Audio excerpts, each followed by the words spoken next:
Na mtazamaji popote pale ulipo, ujambo na karibu. Imetimia saa 1 juu ya alama, wakati mwingine na jioni nyingine njema na teule kukuletea matangazo ya taarifa za Kakamacheo. Tuandamane mwanzo hadi tamati ni kujuze yapi ambayo yamekuwa yakitukia mchana kutwa. Tuanze na taarifa ambayo inafungamana na ubomozi ambao umekuwa ukiendelea, ambapo muungano wa Azimio la Umoja umeilaumu serikali kuhusiana na ubomozi wa nyumba katika ardhi ya East Africa Portlands. Muungano huo umeisuta serikali kwa kukosa kufuata amri ya mahakama, huku akisema kwamba bunge la kitaifa limeshikwa mateka na serikali kuu ili kuruhusu maovu hayo kutendeka. Mtazamaji, Arifu Vincent Kerosi atakuwa anatuletea taarifa hiyo kwa muda usiokuwa mrefu.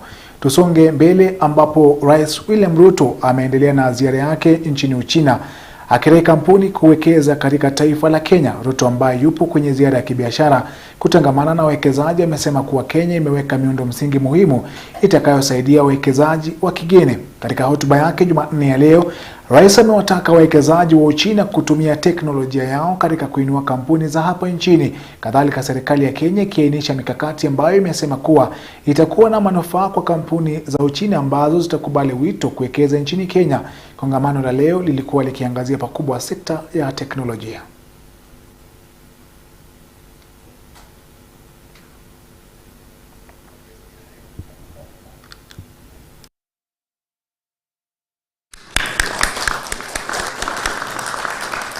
Thank you very much. We appreciate it. It is important to emphasize that we have taken resolute measures to significantly improve the business climate and transform the operating environment for enterprises through various interventions aimed at enhancing efficiency, security, regulatory quality, and major improvements in governance, and in making sure that your investments are protected by law, by the government of Kenya, and by our constitution.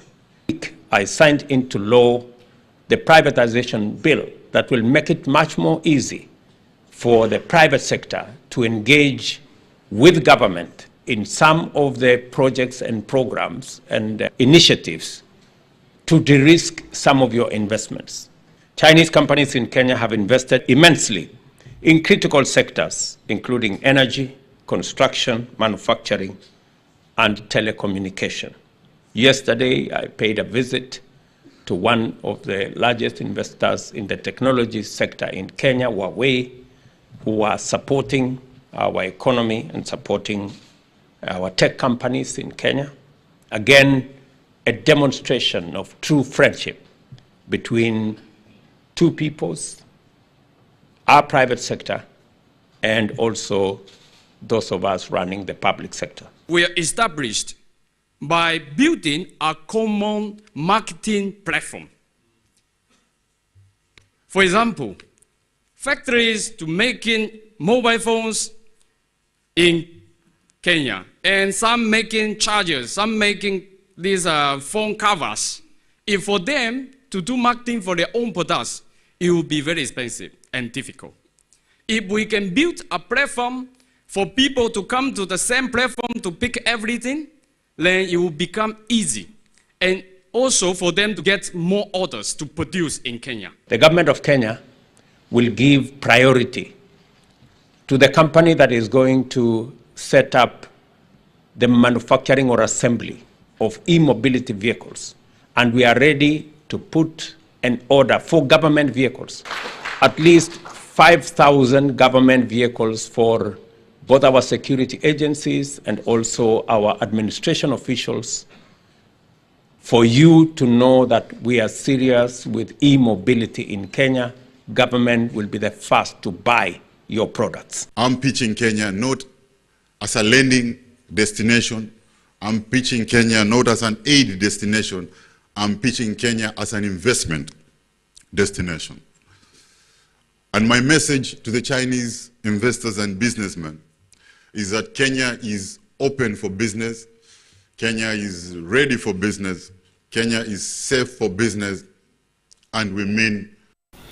Na mtazamaji, turejelee taarifa kuu ambapo muungano wa Azimio la Umoja umeilaumu serikali kuhusiana na ubomozi wa nyumba katika ardhi ya East African Portlands. Muungano huo umeisuta serikali kwa kukosa kufuata amri ya mahakama, huku wakisema kwamba bunge la kitaifa limeshikwa mateka na serikali kuu ili kuruhusu maovu kama hayo kutendeka. Vincent Kerosi anatupa undani wa taarifa hiyo. Now if we come in big delegation like this, we can't, everything will go wrong there. And people are very, very peaceful. Mapema hii leo kulishuhudiwa kizaazaa wakati ambapo maafisa wa usalama waliwazuia viongozi wa muungano wa Azimio la Umoja wa Kenya wakiongozwa na kinara wao Raila Odinga walipotaka kuingia katika ardhi yenye utata ya East African Portlands iliyoko eneo la Athi River, eneo bunge la Mavoko, ambapo ubomozi wa nyumba umeingia siku yake ya 5 hii leo. Government on one side, you on this other side. You need to respect your position. We are not distracting people. It is respected, Mheshimiwa. It's only that it's not timely. Odinga ameongoza wenzake kulaani ubomozi huo, akiapa kusimama na waathiriwa, huku akilaumu serikali, mahakama na bunge kwa kunyamaza kimya na kuruhusu wakazi kukadiria hasara ya mamilioni ya pesa. Na wabunge hawapewi nafasi ya kuongea vizuri juu ya yale masuala yanayokuja kwa bunge. Kwa hivyo sasa Wakenya hawana kinga. Pande hii bunge mateka. Pande nyingine mahakama mateka. Sasa tuko na pahali ambaye anatembea peke yake. Hakuna mtu anaweza kuzuia wao kufanya chochote. Yale ambayo yanafanyika hapa ni uhalifu, ni unyama, ni aibu katika taifa letu la Kenya. Tunalaani vikali kama wanazimio. Haya yakijiri, kwa upande mwingine, shirika la kutetea haki za kibinadamu nchini limekemea ubomozi huo, likisema kuwa haki za waathiriwa zimekiukwa na kwamba ubomozi huo ni kinyume cha sheria. There should be respect for the principles of necessity and proportionality during the use of force. And lastly, they should give the affected people the first priority to demolish by themselves in order to be able to salvage their property. On all these issues we have raised above, we have a number of demands. First is an immediate halt to the ongoing demolitions and evictions in the river. We are calling upon the government to engage in a meaningful and a compassionate dialogue with the affected residents. Number two, we are demanding that the government must ensure that the international human rights standards, including those related to forced evictions, are strictly adhered to during the removals, respecting the right to dignity and the well-being of all individuals and the communities involved. Na kwingineko, Rais William Ruto amependekeza serikali ya Uchina kushirikiana na mataifa ya Afrika katika upanuzi wa reli ya kisasa ya SGR kwa kuunganisha mataifa ya kusini na magharibi mwa Afrika. Katika hotuba yake leo kwenye kongamano la miundo msingi na teknolojia nchini Uchina, Ruto amesema kuwa mpango upo kupanua reli itakayounganisha Afrika kwa upana. We are discussing with China on extending the standard gauge railway beyond Naivasha, into Uganda, into DRC Congo, all the way to Congo-Brazzaville, is because we want to connect the eastern coast of Africa to the western coast of Africa using the SGR. We've had conversations with the president of Uganda, with the president of DRC, with the president of Congo-Brazzaville, and we've all agreed on the need to extend this piece of infrastructure as a means of facilitating trade across our continent and making sure that companies like yourselves who set up in Kenya not only have access to the Kenyan market, but have also access to the East African market and the continental market, because we have made the decision that that is the way to go. As we look at the 1.4 billion people in China, we are equally looking at 1.4 billion people in. Na mtazamaji, kwingineko ni kwamba mkuu wa mawaziri Musalia Mudavadi ambaye ndiye waziri wa masuala ya kigeni amewaahidi Wakenya walioko ughaibuni kwamba maslahi na usalama wao utazingatiwa kwa karibu na serikali. Na anavyoarifu wa Maitha Kamau ni kuwa Mudavadi ambaye yuko kwenye ziara ya Sudan Kusini ametoa hakikisho la mabadiliko tele katika wizara hiyo. Akizungumza alipochukua rasmi hatamu ya wizara ya masuala ya kigeni, Musalia Mudavadi ametoa hakikisho kuwa atasimamia wizara hiyo na kuhakikisha kuwa Wakenya walioko nchi za ugenini watatunzwa na kushughulikiwa ipasavyo. Accordingly, as the Cabinet Secretary for Foreign and Diaspora Affairs, I will advance Kenya's regional and global national interests consistent with the principles and objectives that define our foreign policy under the guidance of Kenya's chief diplomat, His Excellency the President. Musalia ambaye ni mkuu wa mawaziri aidha amesema kuwa zana za kidiplomasia zitatumika kuhakikishia usalama kwa Wakenya walio katika nchi za ugenini na wako kwenye dhiki. Kwa upande wake, waziri Alfred Mutua anayeondoka kutoka wizara hiyo na ambaye sasa anasimamia wizara ya utalii amesema kuwa ana furaha na yuko tayari kufanya kazi kwa ufasaha. Nilikuwa nacheza left wing nikiwa foreign affairs. Now he has moved me to play on the right wing. Wewe ulikuwa unacheza center forward midfield. Sasa umekuwa striker. Sasa mimi nikiwa pande ile, I'll be feeding the balls to you and regarding Gachagua and the president. Kazi yenu ni kupiga head na kutwanga ingie ndani. You know, and so we'll be working together because at the end of the day it's all of us to be able to score for the people of this country. Wa Maitha Kamau, Kak Machweo. Na mtazamaji, dakika 13 baada ya saa 1 juu ya alama na apewa nafasi ya kwenda kwenye mapumziko mafupi, lakini usibanduke uliko manake sehemu ya pili inazo taarifa kemkem.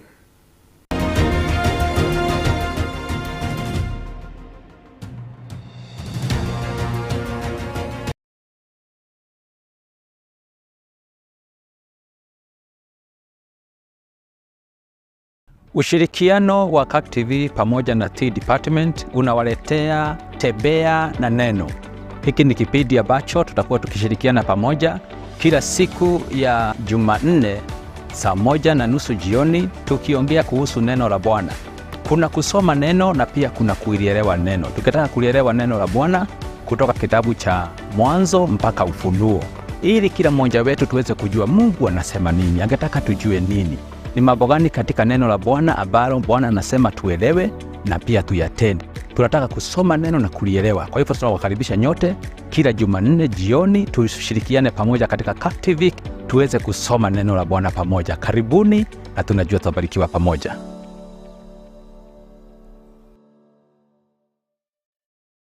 Hi kids.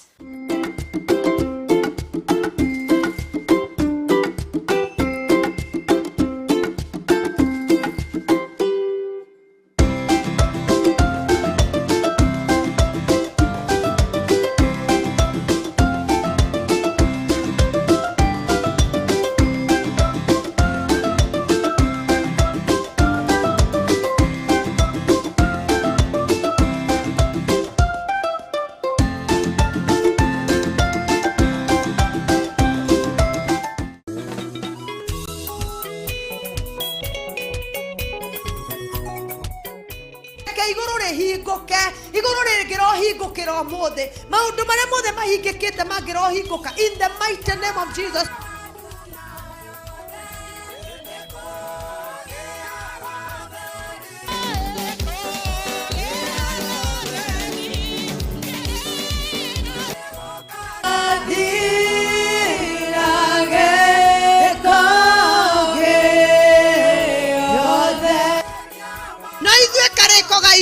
Ni tondu wa umundo tukoraga ni twaga kuhingia na koguo tugakora maundu maitu ni mastagnate.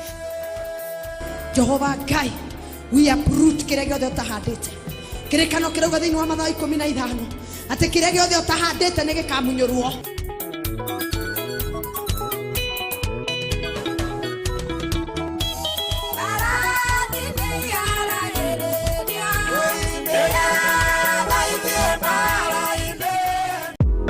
John Maxwell once said, "A reader is the one who knows the way, goes the way, and shows the way." Simply put, readership is all about vision and influence. Join me, Robert Waihenya Goge, the Secretary General of the Presbyterian Church of East Africa, every first Monday of the month from 8 p.m. as we microscopically look at the reality, specificity, and simplicity of leadership only on CAC TV. Specificity. Uongozini, a show by the leader, for the leader.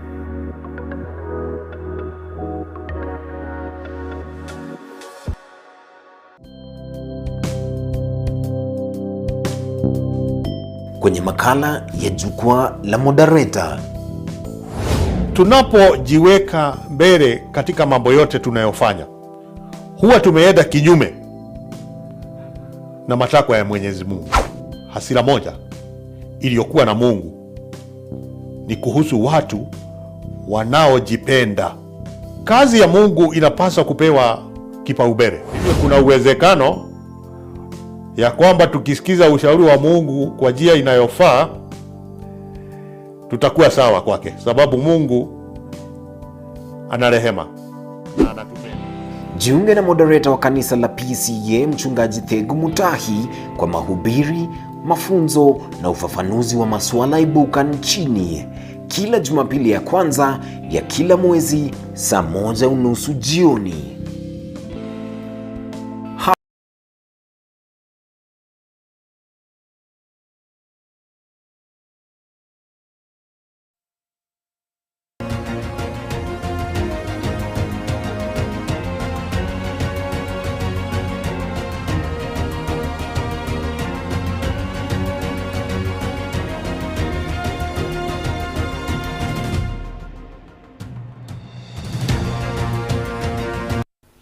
Naam, karibu mtazamaji, tuendelee na taarifa zaidi. Tusonge mbele ambapo maandalizi ya sherehe za sikukuu ya Mashujaa yanaelekea kukamilika. Haya ni kulingana na Katibu Mkuu kwenye Wizara ya Usalama na Uratibu wa Kitaifa Raymond Omolo, ambaye alifanya ziara katika uwanja wa Kericho Green utakaokuwa mwenyeji wa makala ya sherehe hizo mwaka huu. Kama mwigo wa sherehe hizo, hafla mbalimbali zimeandaliwa hii leo japo kwa udogo ili kutathmini hali. Sherehe hizo zitafanyika siku ya Ijumaa chini ya kauli mbiu ya afya kwa wote. Operation that has gone in place to ensure that this event becomes a success. We started about 2 months ago when there was actually no infrastructure in place. And we want to congratulate and appreciate everybody who has worked hard to ensure that the infrastructure that we see today is in place. Tukiwa na Mheshimiwa Rais wa nchi hii William Samoei Ruto ambaye atatufungia rasmi na pia kuzindua sasa kuanza kwa afya nyumbani. Tuko na wahudumu ambao wanafanya afya nyumbani, wale community health promoters, tumetrain 1,100. Tumewapatia kits, vifaa, yani zile ambazo watatumia kule nyumbani, vifaa ambazo kila mmoja wao kati yao 1,100 kila mmoja wao. Na tukisonga mbele ni kwamba serikali imeanzisha awamu ya 3 ya kujenga na kuboresha viwanda vya maziwa nchini. Milioni 700 zimetengewa viwanda hivyo. Hii ni kulingana na kauli ya waziri wa vyama vya ushirika na biashara ndogo ndogo Simon Chelugui aliyekuwa amezuru kiwanda cha Runyenjes kaunti ya Embu. Mwanahabari wetu Kelvin Mushiri anaarifu kuwa mpango huo unatarajiwa kunawirisha kilimo biashara kwa wakulima wote. Waziri wa vyama vya ushirika na biashara ndogo na za kadri Simon Chelugui amezindua mpango wa serikali wa awamu ya 3 wa kujenga na kuboresha viwanda vya maziwa nchini kote. Akizungumza na mwanahabari akiwa katika ziara yake ya kukagua kiwanda kipya cha Runyenjes, Chelugui amesema kuwa Baadhi ya viwanda vitakavyoboreshwa vipo maeneo ya Narok, Mogotio na Kabianga. Waziri huyo amesema kuwa mpango huo aidha utaboresha mitambo ya kiwanda kilichoko Miritini, kaunti ya Mombasa, kibadilishe maziwa ya unga kuwa maziwa ya kawaida kwa minajili ya kuuza katika soko la nje. Vile vile amesema kuwa mpango huo utalainisha hali ya kupokea malipo ya wakulima. Tukijipanga kuuza maziwa yetu kule nje, kule Uarabuni. Pia tuna mashine huko Dandora, Eldoret na Kitale. Tumeona kwamba tukitaka kuimarisha ukulima wa maziwa hapa Embu, lazima tupanue hii mradi wa maziwa.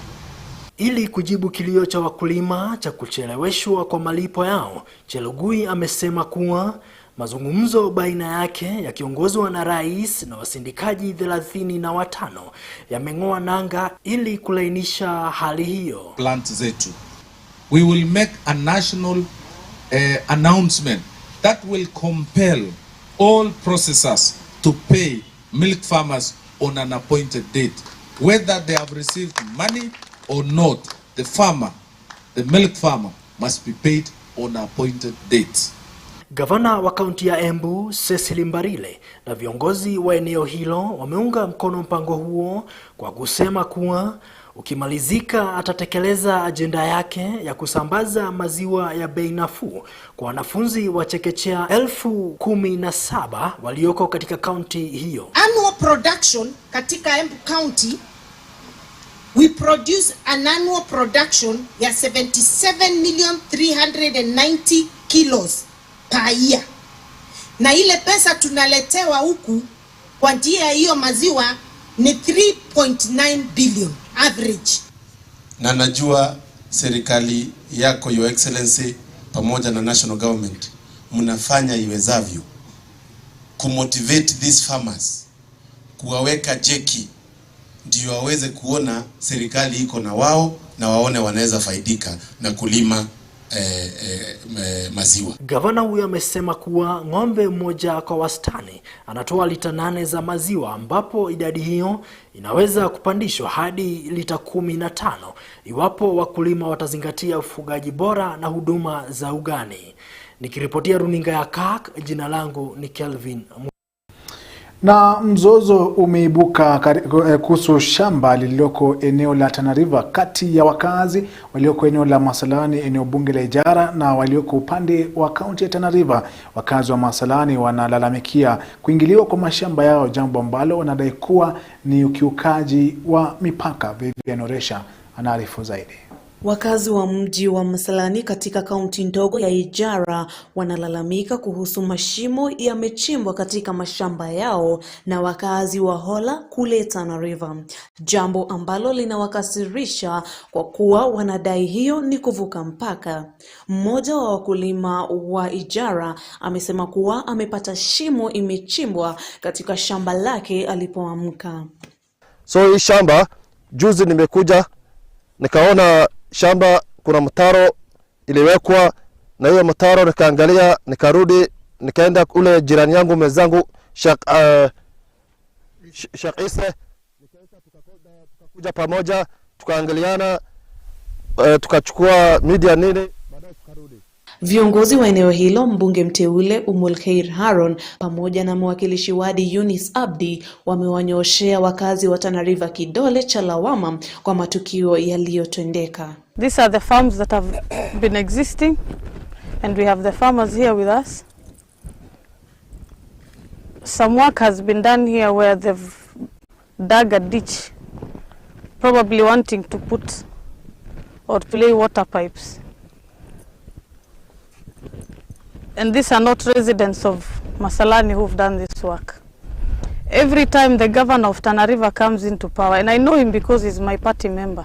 Eunice Abdi naye amesema kuwa wakazi wa maeneo hayo wameishi pamoja kwa uwiano kwa muda mrefu, kwa hivyo amewataka wanasiasa kukoma kuleta utengano. Incident imehappen, watu walichimba mashimo hapa kuweka pipes, sijui zilitoka wapi.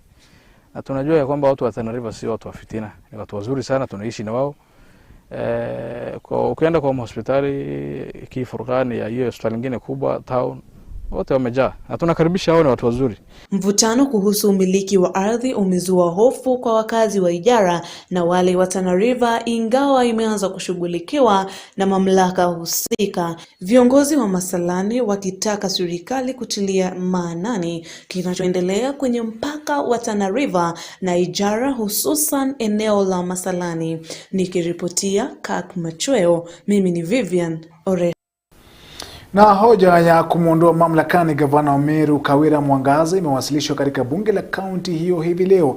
Mswada huu umewasilishwa na kiongozi wa wengi wa bunge Evans Mawera, huku gavana Mwangaza akituhumiwa kwa ubaguzi, matumizi mabaya ya rasilimali za umma, miongoni mwa masuala mengine. Wakilishi wadi 57 wa bunge la kaunti ya Meru wametia sahihi kumtimua uongozini.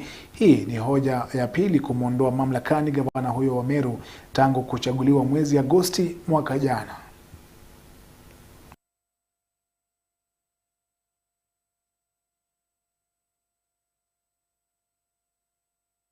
The governor under Article 181 of the Constitution, Section 33 of County Governments Act, and Standing Order number 65 of the Standing Orders of the Assembly on the following grounds. Count number 1, misappropriation and misuse of county resources. The governor has grossly violated, among others, Articles 10, 73, 201, 226, 227, and 230 of the Constitution, Sections 8, 12, 13, 16, 17, and 35 of the Leadership and Integrity Act 2012, Sections 55 and 66 of the Public Procurement and Asset Disposal Act 2015, and Sections 45, subsection 2 and 46 of the Na mtazamaji, taarifa hiyo ndio inaashiria mwisho rasmi wa matangazo ya taarifa za Kak Machweo. Kwa wote ambao wameweza kufanikisha matangazo haya, tunakutakia usiku mwanana. Kwa heri, mimi ni Chris Sambo.